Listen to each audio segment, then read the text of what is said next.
Now let's talk briefly about some of our fundamental rights, which I think are under attack. Because our justice system is glacial, you know, just grinds so slowly, people are literally waiting 2 years to get to court. You know what they say, justice delayed is justice denied. Of course, if you want to get to court quickly, just nip up to Southport, have a riot, you'll be in jail within about 3 days. That's two-tier justice for you. But we're not talking about two-tier justice at the moment, which in itself is a scandal.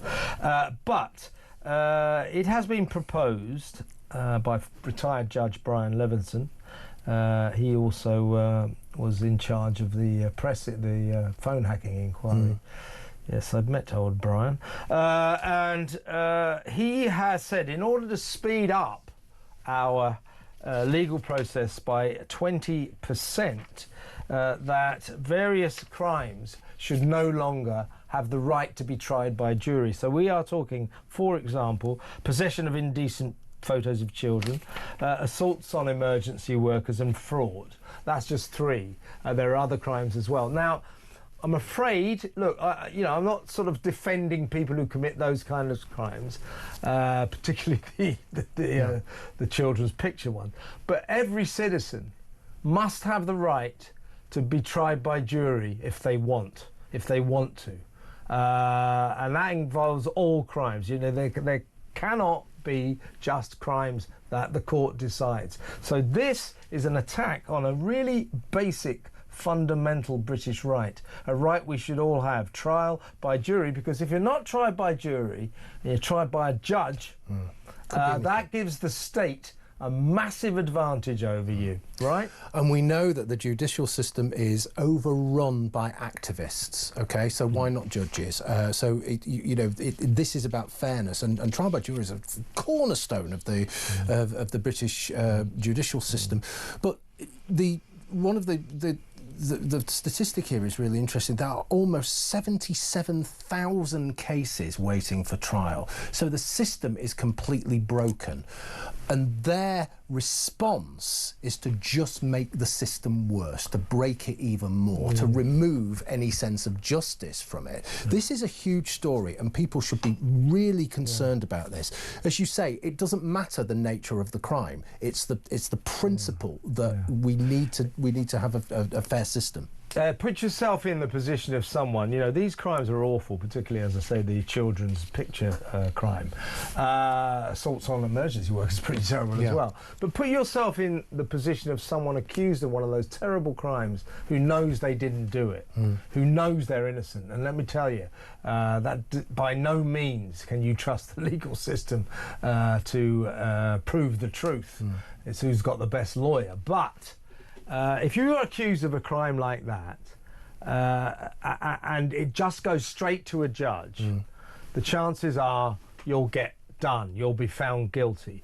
If you go to 12 of your peers, the jury, and you've got a good lawyer, they'll be able to persuade those people. In other words, the wisdom of 12 members of the public, it does genuinely, massively outweigh the alleged wisdom of the judge. That's what this is all about. And I mean that. It's true. You take 12 citizens of this great country, they will have collectively a lot more wisdom, and they will be a lot more fair-minded than the judge. That's the point. Now, the other worrying development this week, the Southport inquiry into those terrible murders at the Taylor Swift dance class started this week.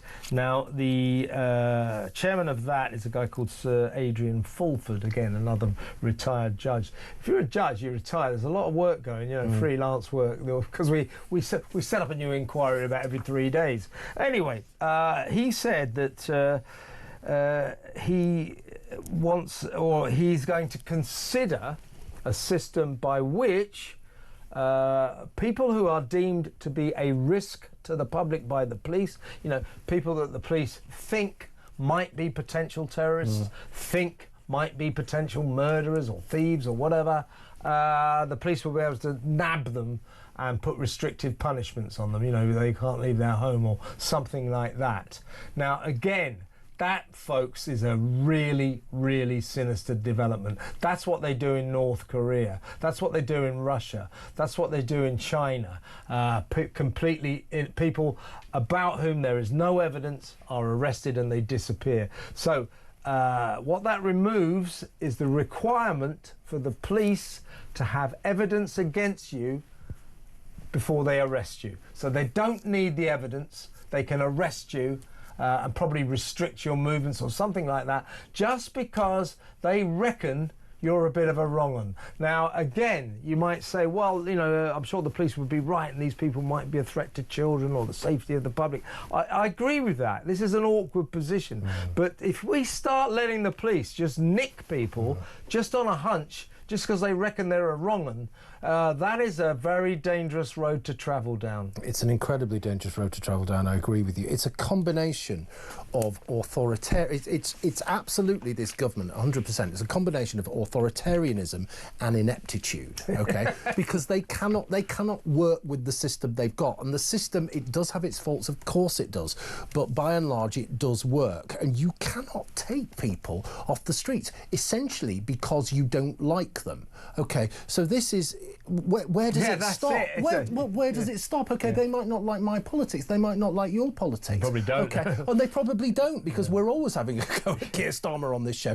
But I'm being serious, you know, because this is where it leads to, isn't it? It is overtly political. And when they say to you that we care about you, we care about your safety, no, they don't. No, they don't. This is the, you know, we're talking the people who called the Southport murderer a Welsh choir boy here. You know, they don't care at all. They just cannot cope, and they just want an authoritarian system where they can control us. Don't you think that, folks? Give me a call. Let me know what you think. I mean, again, I know what you know. If the police say we reckon this guy might kill some children or something like that, or commit vile acts against women, I know what you're thinking. You're thinking, well, it would be good to get them off the streets, and I agree, except for you can't really, as Philip says, that will be really a case of the police decide we don't like that guy, right, we'll have him. They've got to have evidence. They've got to have a reason, a justifiable legal reason to arrest people. And if we get rid of that as a basic right, we're in trouble. We really are.